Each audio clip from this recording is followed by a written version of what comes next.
Don't engage alone. We do this together.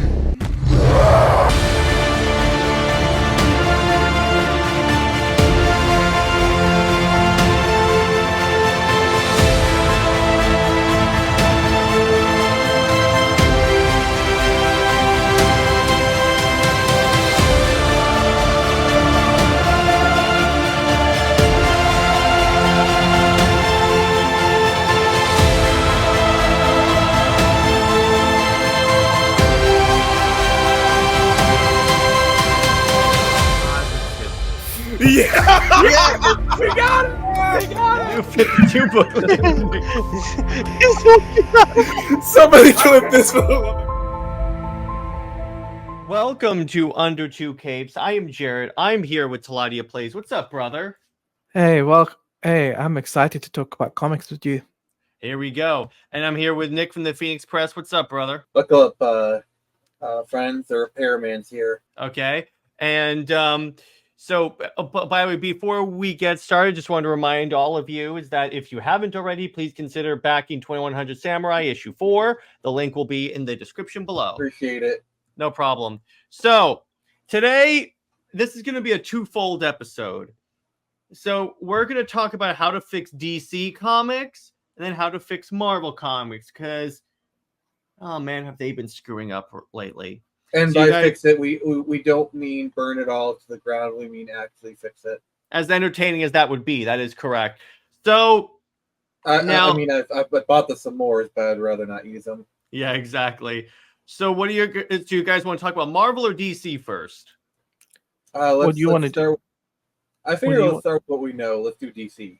All right. Yeah. So how to fix DC. So the first thing that I think that they need to do. Fire Tom King. Well, they don't have to fire him. What I mean is that they have to gatekeep on who gets which project, because that's the problem. They give it to people that don't have a good track record when it comes to like these big characters, like Superman, Batman, Wonder Woman. Now, granted, Batman in the Tom King case, he has kind of a reputation for a decent Batman writer.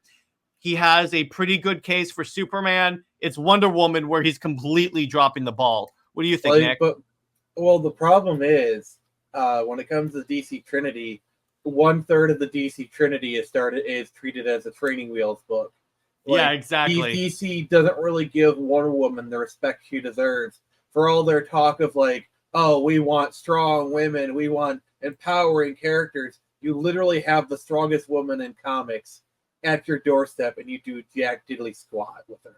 Or when you do something, you actually like put on the worst creators onto the channel. So it gets really annoying with this because Wonder Woman is one of those characters that is so iconic. There should be no issues getting her popular.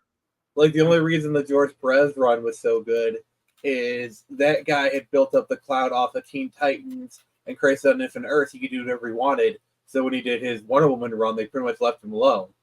Yeah, exactly. And that's like one of the most definitive Wonder Woman runs like ever. Mm-hmm. But besides Wonder Woman, the other thing that DC has to do, I understand why they do this, but they kind of have to cool it on the Batman content, because here's the problem with that. Yeah, I get he sells their stuff, but the problem is eventually that's not always going to happen. You're going to create Batflation. I mean, also in terms of like pairing characters up, there's a certain ship that we know sells books that Jared has gone ad nauseum to talk about how it sells books. Jared, would you like to pick it up from here? Well, first off, I would like to say that, yeah, because when you look at sales numbers, the Superman Wonder Woman book was like number one, sold like over 100,000 copies. Now, here's the thing.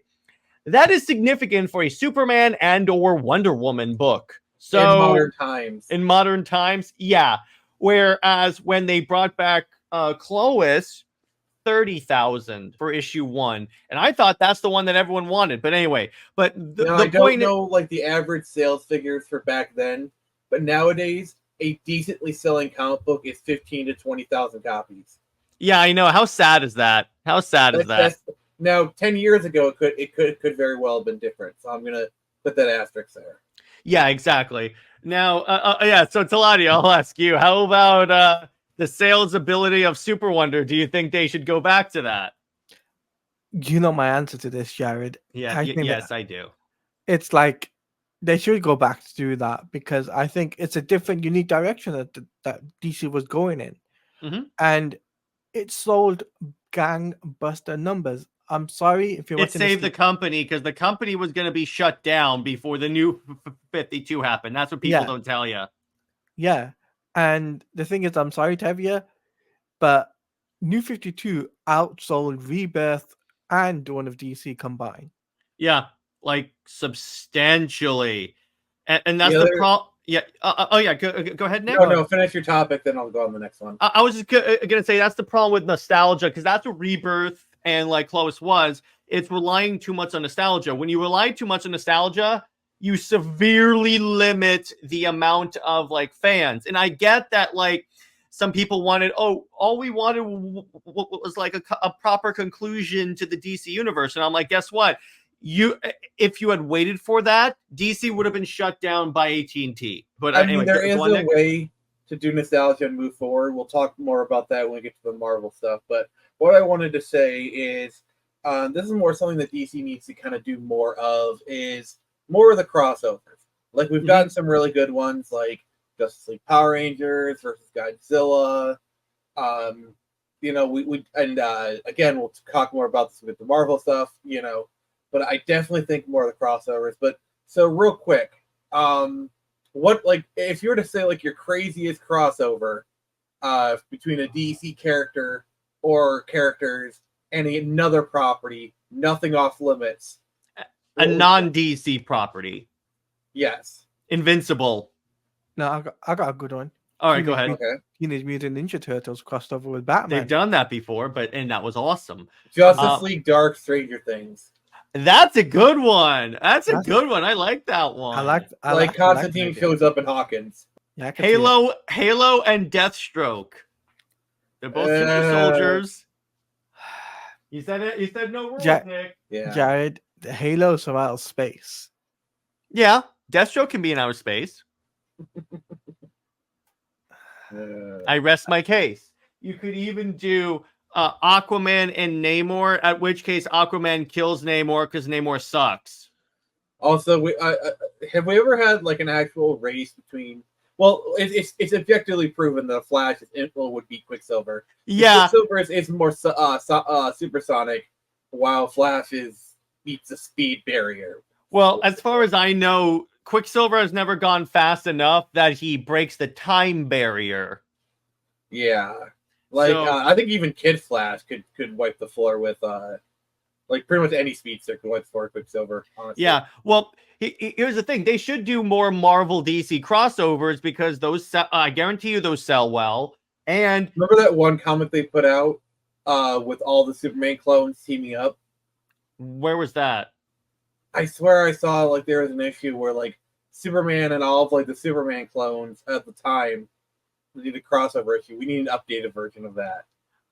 I think that was Final Crisis, at which point it was all the Superman clones and all the DC multiverse. But yes, we do need that. That would be kind of fun. But like, so imagine Superman, Hyperion, Sentry, Gladiator, Blue Marvel, Omni-Man, Homelander. Well, they would all team up against Homelander and tear him apart because Homelander's No, not that like powerful. a crossover. Just like I would just like can you just imagine like Omni-Man versus Homelander and Super Omni-Man wins. No, Omni-Man versus Superman, and Superman actually like humbles him. Yeah. He's like, I'm gonna tear that mustache clean off your face. Also, Invincible and Supergirl go on a date. Could I see that? Yeah, I guess I could. I could see that because Eve is kind of super girly, so I guess that kind of works. What? Eve is kind of like Supergirl, is what I'm saying. He's a Superboy character. He's a Superboy character. I said Eve is. Oh. I'm trying to translate it to would that work? So I'm like, oh, okay. Okay, so to Taladia, give me one more crossover that you think would be fun to see. Let me DC think. and another property. DC and Well, they've done it before. Well, He-Man. Well, yeah, that's a great one. I love that one. I'm surprised that they never did. Joe and DC. I'm surprised. Yes, that would work. I'm surprised they never did a strict Wonder Woman He-Man crossover. Just Wonder Woman. They did Conan, but they've never done Wonder Woman He-Man. I think it's because the Conan license is a lot easier to get.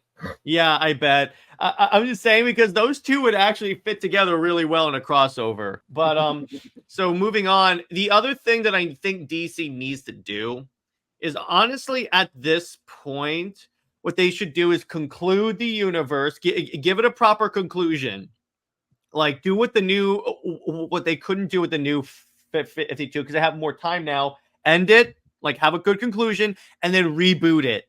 Because if you end it, people are less likely to. Some people will reject it wholesale because they don't like change. I disagree. Hang on, but if you end the universe, if you bring it to a proper conclusion, more people will probably hop on.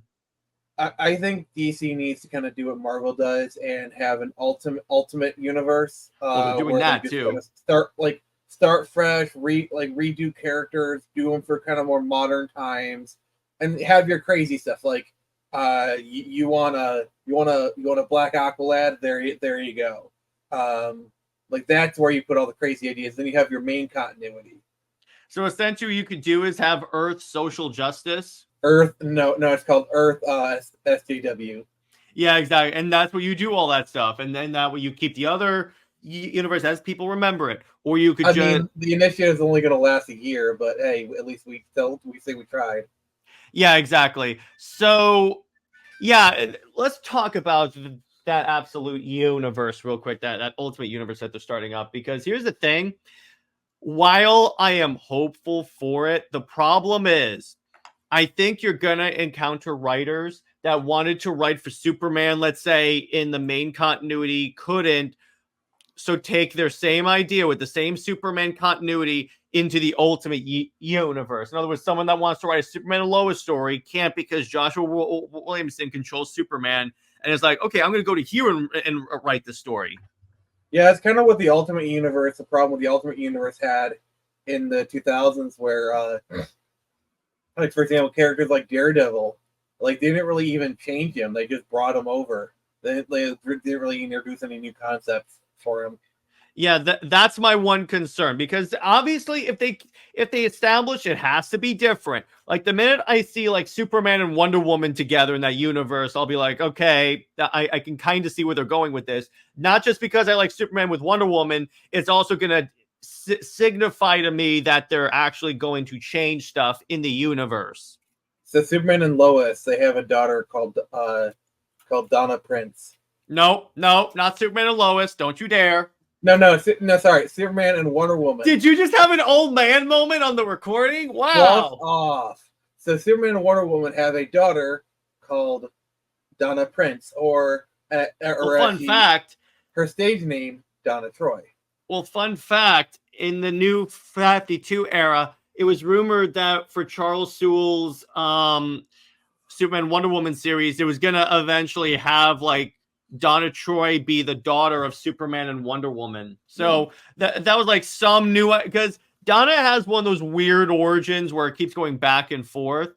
So it's okay. So it's more like at least you would have given a less complicated one. But yeah.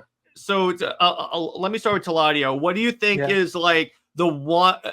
What do you think is since they're doing this ultimate universe, let's say absolute? What do you think is like the number one thing they have to do in order for it to be successful? Not necessarily like do Superman and Wonder Woman, but like conceptually, in other words. So conceptually, take some stuff from New 52. Yeah. Take some stuff from Earth 1.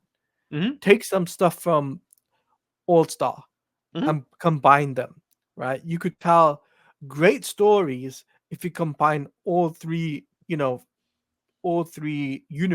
right? So to say, right? Because could. If you think about it, you could do the suit from the New 52. You could take story elements from Earth 1. You could take story elements from All-Star. And it can work for that universe. I would not bring John Kent into the fold. No. That is a must. That is not happening. I'm sorry, Tev. If you're watching this later, I'm sorry. He's redundant. I'm going to say this once. John Kent does not have to be involved in everything that happens at DC. That's all I'm going to say on that. But I do agree with you on that, because they can use like all these different Elseworlds groups as their basis. Now, the danger with this is that you have to make sure they pick elements that aren't like mutually exclusive, because they could pick stuff. They could go in there and just say, I want this, and then not consider if that actually like meshes together into a universe. So, for example, right? Can I give an example? Yeah, sure. Go ahead. So, for example, in Earth 1 Batman, you could do Scott Snyder's, Scott Snyder's Code of Owls from New 52, Okay. or Zero Year from New 52, and merge it with Earth 1's Volume 1 that could work. Of Batman, right? That would be a very interesting concept to do, because remember, Batman is in his early years. It'd be very cool and very different to what we've seen previously, right? You can mash it together, and he could have the yellow emblem. That would be pretty cool as well, because we haven't had that like early year yellow emblem, Batman. Well, the other thing that I would kind of like to see, maybe they could go back to like a variation of the blue and gray suit. Obviously, maybe tone it down a little bit so it's not that neon, and like bright, but still you could kind of go off of with a variation of that. Because I'm sorry, that suit, the Denny O'Neil, Neil Adams Batman suit is just classic. Yeah, it's bit like they haven't gone back to that, but I reckon they should go back to that and modernize it a little bit. Get rid of the trunks.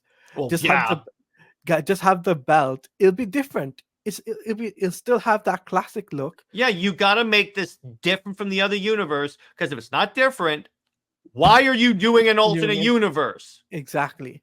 In terms of Superman, though, I would stick with the New 52 design. Right? Yeah. Okay, that works. Do it well, unlike James Gunn. Yeah, do it well, unlike James Gunn.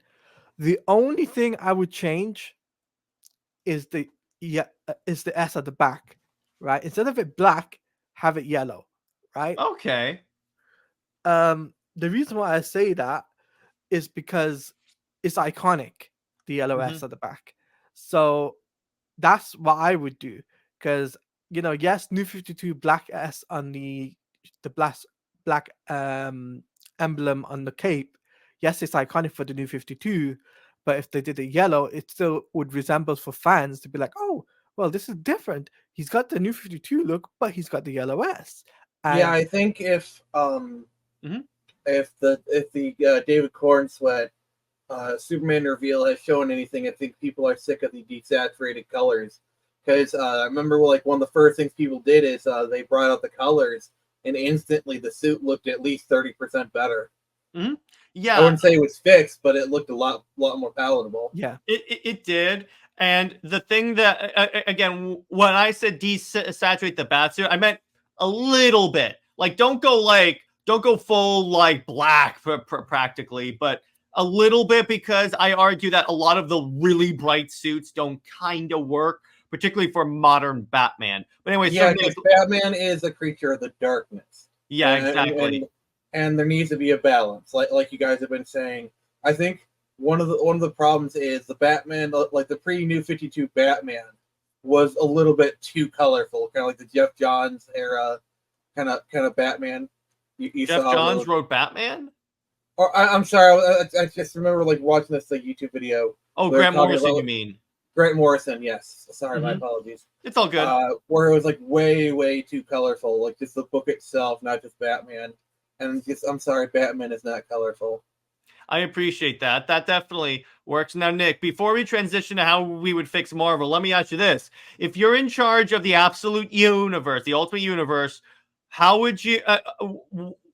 what are some things that you think they have to do in order for it to last? Well, they need to solidify the tiers of the superhero, like the tier of superheroes. Because the one thing that I think DC does better than Marvel by far is DC has a much deeper pool of characters. With Marvel, you basically just have the top tier, and then maybe a second tier, and then that's it.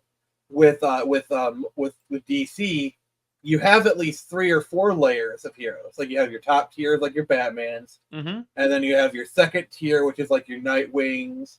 And then you have your third tier, which is like your Robins. Okay. Then there's even like a 4th tier under that, which would be like your spoilers. And there's like these different tiers of characters, and they hit different age ranges. Like your 3rd tier is for your kids, like your 8 to 12. Your 2nd tier for the Nightwings, that's your 16 to 28 or whatever. Mm-hmm. And then your top tier is everyone, but like let's just say adults. Mm-hmm. And I think DC over like the past 30 years has done a great job cultivating that, and Marvel hasn't. Well, not only that, here's the other problem I always have with Marvel, and we'll talk about this more when we get to the Marvel section of this episode, is you see, here's the problem that Marvel has on the Avengers side, is that everyone has been an Avenger, but not everyone has been a Justice Leaguer. It means more for a hero to join the Justice League than to be an Avenger. Agreed. Yeah, and then even if you're a part of the Justice League, you might not be part of the Justice League. Yeah, because you could be a sub hero, but it's not like you're one of the 07. Can I ask Nick because like even if you're an Avenger, like there's like the core Avengers, but there's not really as much of a distinction. I'm sorry, Claude, do you want to ask something? Yeah, go ahead. I want to ask Nick a question. My question to you is, what would be your designs for fixing DC in terms of if there was a new universe, right? In terms of costumes? In terms of costume design, what would you go for? Sorry if I put pressure on you. Well, it really depends on the character. Like I said, with Superman, I would bring out the color more. Mm-hmm. I think for Superman, I'd probably have no trunks. Oh yes, thank you. Maybe have more of a pronounced yellow belt. Okay. Or red belt. I think yellow was a better complementary color for Superman. Okay. Because like with the red and the blue, the yellow really pops out. I see. You make a great point with that. Because you got like the sea of blue and the red, it just pops out. I see. And then for Batman, basically kind of like a black and gold design. As far as like the bat symbol, you kind of put me on the spot here, but like sorry if I put you under the pressure. Maybe something closer to the Nolan suit, but not as armored. Which Nolan suit? Oh, because I'm fine with it. Color wise, I would probably go for Keaton, but like as far as like the strong black and yellow. But as far as the design of the suit itself, it would probably be like a more. Sorry, you put me on the spot here. I'm trying to come up from scratch. Like I would probably do like design itself. I'd probably be more of a Neil Adams, but color wise would be closer to Keaton in terms of like the heavy blacks with like the yellows as like a pop up. That's cool. I really like that. Before we transition, I just want to talk about how I would do Wonder Woman, because I noticed we never talked about that. So for armor, because she's gonna have armor, we're not doing the spandex swimsuit. It's gonna be the skirt. The Spartan skirt is a really good look. It's a good compromise. Yeah, I agree 100%. I would honestly, I would give Wonder Woman a cape. No capes. No capes, as Edna Mode would say. Okay. I'm sorry. Like, if you're doing like a more formal thing for Wonder Woman, sure. But if she's going into battle, Wonder Woman is like the one character where he would not wear a cape into battle. I'm sorry. I see. I would have to agree with Nick on this one. Okay. Yeah, she's attending like a gala and like have her wear like a Greek robe, like a red Greek kind of like heavy robe. Sure. Party poopers. No. Here's the thing, Jared. She has to be an Amazon, a warrior in battle. All right. Not someone who wears a cape. She's not Superman, Yeah, that's good. I like that. Honestly, I think the current design for Wonder Woman is fine the way it is. But if I'm going if I'm going for the ultimate Wonder Woman, I would go more of an armored look, because I think even though she's kind of invulnerable, it makes more sense for like an Amazon warrior to be wearing armor as opposed to spandex. No Yeah. spandex. See, that's why I'd give her kind of like the iron skirt, like the Spartan skirts, like iron strips, because that's a good compromise between you want like being attractive, giving like an attractive design, but it's also at least somewhat practical. Mm-hmm. Yeah, also, exactly. For the love of God, put that woman in flats. Like this is like the one criticism I have of Gal's design is they give her wedges, and I'm sorry, no warrior would we be wearing wedges into battle. I mean, like flat boots Or flat sandals, because like the problem is her foot is angled, and that's just asking for ankle problems. Okay, I see. I mean, she is a god, so there is that. But I see what you're saying there. Yeah, but I'm sorry, it just okay. Put that woman in some sort of flat, either sandals, boots, whatever. Heck, have her barefoot. Even that's better than angling her ankles like that. Okay, I definitely see it. That makes a lot of sense. So let's transition to Marvel. Now, here's the thing about Marvel. With Marvel, it's a little. There's a little more to do. So let's start with the X Office. And what I would just do, just tell them get them off the island. Well, they're already doing that. But I would actually launch a nuke at the island and say it's blown up, and we're never going back to the Origin Island. But the other thing that I would do, they could always say like a single cell of Krakoa survived. And 20 years later, I would make it so not even a single cell survives. So what I would do is an alternate universe Krakoa is now in our. I would say no more alternate universe Krakoas. So anyway, alternate timeline. No more alternate timelines. So I would say use X-Men 97 as a basis and go off of that, because at least in terms of characterization, team lineup, and everything like that, that clearly shows that there is a market for that team, that version of the X-Men. Mm-hmm. And then in terms of the Avengers, if I were to I would make the Avengers more exclusive, like I said before, because again, like my problem with there is like if everyone's been an Avenger, being an Avenger ceases to be a really important like thing. Because remember, this is the one. We're going to continue quoting The Incredibles. So when everyone's super, no one will be. Well, not only that. Because remember, this is the one thing about Talati, you started it. Yes, thank you. This is one of the things the MCU got right, because like with Spider-Man trying to join the Avengers, it was a big deal when he was asked by Tony Stark to join the Avengers because they didn't open up their ranks that much. I would disagree that they kind of made everyone an Avenger. Like the Avengers kind of became, oh, are you a superhero? Okay, you're an Avenger now. Okay, fair enough. But yeah, like with Shang-Chi, he was just, oh, okay, you're an Avenger now. No, I'm not talking about that. I'm talking about back in the day, in the early of the MCU, it was a little more exclusive. It's, you know why they did that, why they transitioned to everyone's an Avenger? Because they killed off the popular Avengers. So they're like, we need Avengers. That's why you don't kill off your most popular characters, or that's why you end the universe right there. Can I say something? Yeah, go ahead. Yeah. So if I was going to fix Marvel, like if I would not kill off the popular characters. If they're popular, keep them going until their very old age. Then retire them. Then bring in the young Avengers. Right. Mm-hmm. You start bringing up those characters slowly, right, through the years. So when the time is right, they can not take over the mantle, but like take over the reins of popular characters. Mm-hmm. Right. The problem is they'll never do that because Marvel's not patient. That's the problem with Marvel. They're not very patient. That's why, like, and the other problem is, like, I'm sorry, every time they try and do a mantle swap, it almost never sticks. Like, all different. Marvel try to do it, DC's try to do it. They always even with the Flash, Wally was the Flash for 20, 30 years. Eventually, they brought Barry back, and I'd say that's the most successful mantle swap we've gotten so far. Because they even swapped back. The problem with like the way DC does it now is that like John Kent was Superman while Clark was fighting on Warworld. He came back, he's still Superman. But anyway, this is dealing with Marvel. But yeah, to your point, Taladia, that's a good point. Treat the mantles more like mantles and less like stuff to be shared. Because here's the problem. This is my problem with both companies, but Marvel is particularly egregious and has been egregious with this issue for longer.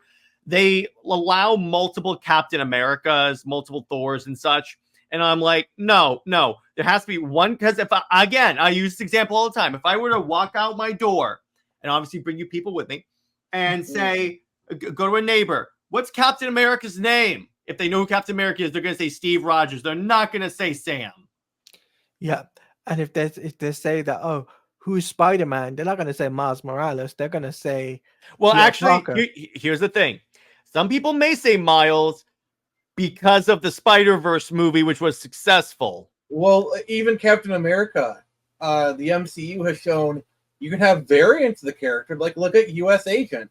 I think if Falcon and the Winter Soldier did anything right, it's basically setting up U.S. Agent as a viable character going forward.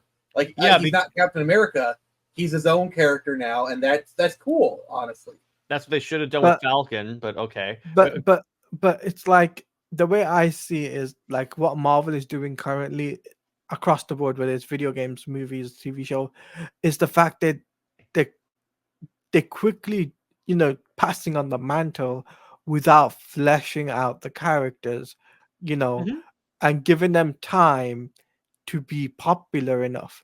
Like yes, Miles, he is popular because Spider-Man is a popular IP, but stuff like, for example, Spider-Gwen, right? That's another character, right? She's not as popular as Miles or as popular as Peter, but it's like they need to flesh her, but they're trying to rush her out. Yeah. And like, for example, like Sam Wilson, Captain America, yes, he's a character as a Falcon, but not as popular as Steve Rogers as Captain America. No. And in fact, they would rather have Bucky Barnes as Captain America over Sam Wilson, which is true because in the comics, obviously, Bucky takes over the mantle of Captain America in the comics. Yeah, so first before Sam, and that was actually a really popular run, and yes, 100%, you're right on that, Taladia. Now, in order to fix the Spider Office, here's the first thing I would do is obviously get Peter and MJ back together, like do some weird, and I would make Dan Slott write it, saying you have to remarry that would be the Peter. Ultimate goal. You could say we're gonna say, okay, so Dan, you have one more day to put Peter and MJ back together. Why'd you have to say that? Because of his reaction. Yeah. The more you moan and giggle, I'm gonna do it. But anyway, wait. Next time you come on my stream, I have a very special clip that I always have prepared for you. Yeah, I know. But to that point, it's like, because I think now it's established enough that people want MJ and Peter back together. I mean, hell, look at how Ultimate Spider-Man is selling. 5 printings. 5 printings. And what's a pretty key component of that run? Peter and MJ. And here's the thing. And Nick and I talked about this when we were talking about Miles. What they could do to make Miles less redundant is you could have both.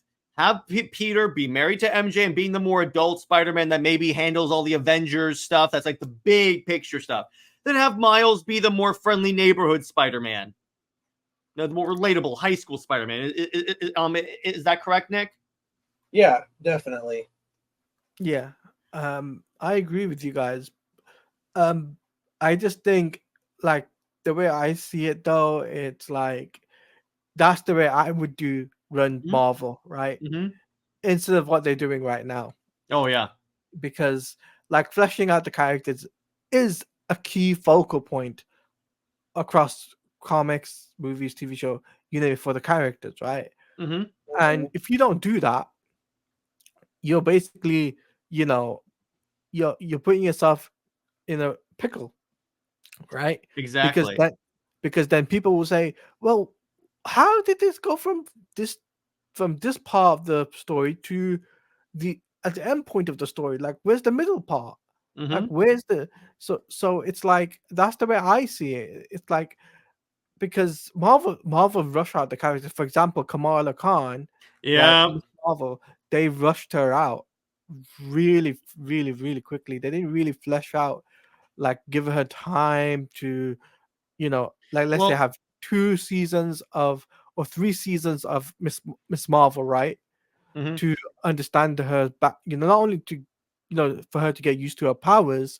I understand she's a big Captain Marvel fan, but for her she's just to, one of the one people that likes Carol. yeah, I mean, what let's not pretend like he wasn't the most interesting part of the Marvels. She was. See, the problem with Ms. Marvel, because here's the thing, when they brought in her comics actually sold pretty well and were well liked for the first like arc or two, and then it just got really too much into the politics. That's the other thing that Marvel deals with more than DC. I've always maintained Marvel is always more heavy-handed into the politics than I mean, DC. that's the way they've been since like their inception. Because if you look at Marvel, like right from the start, they were tackling real world issues. While DC has gone into them, they more tend to try to avoid them. They don't do it as well as Marvel. Well, my point is at least they could take a little bit more of an even-handed thing and like not like bash one side. So it's like, okay. The other thing, and this is again another problem for DC for Marvel is hire better writers and artists, because I swear the image of the X-Men comics as burned into my mind is there was a line, I think it's like in Young Mutants or something like that, where Magic comes in and actually no, it wasn't Magic, it was Boom Boom. But she comes in, she goes, "It's beer o'clock, SLUTS's." I mean, that's not even the worst of it. Like, holy men. Yeah, that's America Chavez's like catchphrase. I'll say it: "Holy menstruation." Well, it's your show, and you're allowed to say it. I'm trying to No, I don't trying to think. keep it PG. I still I think that's PG, but Yeah. overall, It's yeah, your I call, think. so. Thank you. I think Marvel has more of an uphill battle if in terms of like how we would fix it. But again, none of these two companies are unsalvageable. And here's the thing about Marvel. They have honestly, granted they haven't always used this properly, but they have the most effective marketing thing ever, the Marvel Cinematic Universe. Granted, in the beginning, they didn't utilize it properly, but my point is that they have that opportunity to promote the comics, which they don't do. At least DC, at the end of trailers and movies, says, pick up these graphic novels at your local comic book store. See, That's why they genius stand of the out. Marvel universe Mm-hmm. was it had momentum. Yeah. It's like at the end of every movie was a post credit scene for the next movie. So as you and people got conditioned to watch those post credit scenes. So as you walked out of the movie, you're like, "Hey, that was a good movie. I'm really excited." You're already like before you even walk out of the theater, you're already excited for next movie. Yeah, exactly. That's what I would do is you can make it like after the post-credit scene so people are still watching it, or you can make the post-credit scene play after that so people will stay and watch that ad and then the post-credit scene starts. It's just that there were ways that they could have done this to really take advantage of that and help out the comic book wing, but they didn't. It's the most asinine thing in the world, ignoring the fact that when the MCU really took off, that's when All New All Different started, and then you had like Girl Thor. When people like, here's the example. I wanted to go see Iron Man. I watched Iron Man. Then I go to the comic book store. Give me an Iron Man comic. Wait, I'm going to play the part of the comic store owner. Yeah, go ahead. I'm sorry, Jared. Tony Stark is dead. Can we interest you in this Ironheart? Totally not named after a Japanese thing. I wonder if Bendis knew, but anyway. He knew he effed up, that's for sure. Okay, no, but do you have any Thor comics? Oh, so we don't have male Thor. That he's not Thor, really Thor anymore. But Jane Foster's Thor now. His girlfriend. She's Thor. Would you like that? No. How about Captain America? Uh, This has to be a short one day. Yeah, so Steve Rogers, he died like 10 years ago. So Bucky was for a little while, but then people didn't like that he used a gun, so now Sam Wilson is Captain America. Okay, so do you at least have Hulk? Well, we don't have the Incredible Hulk. Bruce Banner's not around anymore, but we have the totally awesome Hulk with Amadeus Cho. Who's Amadeus Cho? I don't know, but please buy the book anyway. Exactly. That is an accurate representation of what probably went on at all these stores. And you know what? I wonder how many people could have been turned into comic book fans had they actually reflected the damn movies. See, I think it'll go down as one of the greatest tragedies in history, because the MCU was probably the biggest marketing opportunity ever. And I mean this with all sincerity, that the MCU is the Star Wars for Gen Z. Mm-hmm. It is. I mean that with full sincerity, and that is not even a hot take. And so these people, they wanted these characters, and you had people walk into comic stores like, oh, I want to read about this or that. And it's like, and they walked out and they never walked in again. And this happened so many times. A whole generation of comic book people, you had the golden ticket and you squandered it. And they wonder why manga is kicking butt nowadays. Yeah, exactly. Now, to Jared's point, though, yeah, it's go ahead. like, to Jared's point, yes, Marvel should be promoting comics when they promote movies. That's a given. Because if you look at it, DC is doing that. And that's why, like, Woman of Tomorrow is sold out. That's why All-Star Superman is sold out. That's why Kingdom Come is sold out. well, Like, it's very rare to get those comics now. You have to buy them on eBay. well, here's the other thing. When X-Men 97 was coming out, each week, Bo would give you a homework assignment to watch and or read for the next episode. And I'm like, he's doing their job for them. And he doesn't even work for the company anymore. And one good thing that DC I think DC has been kind of getting the message. Because, like, if you notice, like, some of their trailers, at the end of it, they say, this book is based off of this comic. And, like, with James Gunn, when he says this Supergirl is going to be based on Supergirl Woman of Tomorrow, that book instantly sold out. Mm-hmm. Like, you had the Warren Ellis Authority book sold out. And here's the thing. As much as I bash on James Gunn for, like, a lot of stuff, that was the one thing where objectively I can't, like, because even Jim Lee said, yeah, when he mentioned these books, those books, like, got so in demand that we actually, like, it was like so crazy when he announced that. And I'm like, that's the way they should have done it. Sell out simply because James Gunn had it on a shelf. Yeah, sell out. But my point is that it got, to Taladia's point, it got hard to get Woman of Tomorrow. All-Star you could still get because they always have that, like, going, but Authority, Swamp Thing, the Batman omnibus for Grant Morrison, you couldn't get that. And the Grant Morrison's. You would think they try to synergize this, where it'd be like, okay, we know James Gunn is going to make this announcement. He's going to mention these 3 books. Let's spin up a print run for these books and make sure they're in stores by the time this thing comes out, because we know there's going to be a demand. So let's just make sure we have the stock. You'd think there'd be more synergy there. And reportedly, Gunn is working with Jim on that, but I don't know. I still don't trust anything Gunn says, but that's just me. But the fact still remains. What Marvel needs to do now is that, because they've got, like, films like Logan and Deadpool and Wolverine coming out, start promoting comics that are based around that. That's an easy win. Easy win for Marvel to promote comic books based around some of the issues that Logan and Wade had adventures in the comic. Because even with Logan, they could have promoted All-Star Wolverine. Jeez, that would be cool. Old Man Logan, where they could do Deadpool kills the Marvel Universe, Deadpool kills Deadpool or something like that. They have these books that they could ease. Plus, there was a Deadpool Wolverine book, and you know what's kind of funny?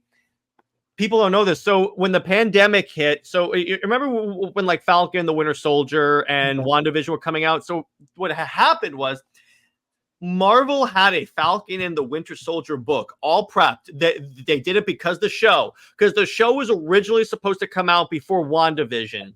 But because of everything going on with the pandemic, the show got delayed and WandaVision came out first. So you had it where the Falcon, the Winter Soldier comic was coming out at the same time as WandaVision. Well, that's more, I'd say, MCU's fault rather than Marvel Comics.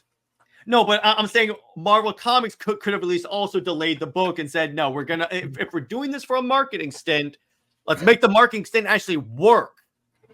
Yeah, the problem is, like, they've done tie-in comics for, like, decades. Yeah. Most people tend not to be interested in them because, like, there's tie-in comics for, like, for example, if for X2, they actually did prequel comics. Like, there's a comic where you can read the origin of the X2 Nightcrawler. Spider-Man from 2002 got a comic book adaptation.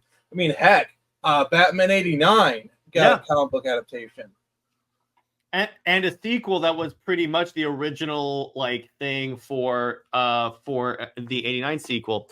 But all in all, again, these companies can be fixed with relatively low effort. That's the point of this episode.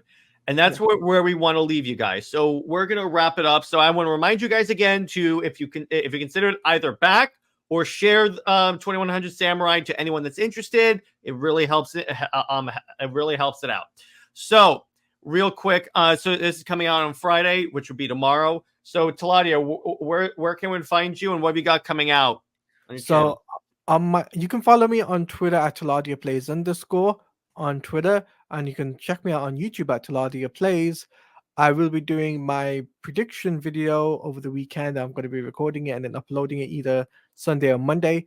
Hopefully, fingers crossed, if I can get everything edited by then. Just talking about Summer Game Fest and talking about what I could possibly see for Marvel and DC video games. And also I've got the Snyder Fans Read Comics next week, and also I will be doing Multiverses as it's being released next week. So myself and Jared will possibly stream that if he's available. We could do it, we could set that up, and it'll be a fun time just to sit back, relax, and have a not competitive thing. It just chill and relax. That's something Cool. we want to do. So cool. How about you, Nick? All right, you can find me on Twitter at the Phoenix Press, YouTube, search the same. Like Jared said, I got Turn Samurai on Indiegogo, so you can check that out. We would really appreciate it. I'll be doing my New Vegas live stream. That'll be on Saturday. It's gonna be pretty sweet. On Friday, got the Friday Night Frenzy. We're talking about female action stars and what we all owe a debt of gratitude to Jennifer Bell. Exactly. So as far as Comics League, so it's Friday. So we have Comics League Dark tonight, in the case of when this episode goes live. We're talking about Halo 4 Until Dawn for movie night. Britt and I are going to be discussing in depth why DC does not respect Wonder Woman, even though they should. But besides that, yeah, that's about it. Stay heroic, everyone. Lois Lane is Lois Lane. She belongs with General Zod. Zoe is the Max about for life.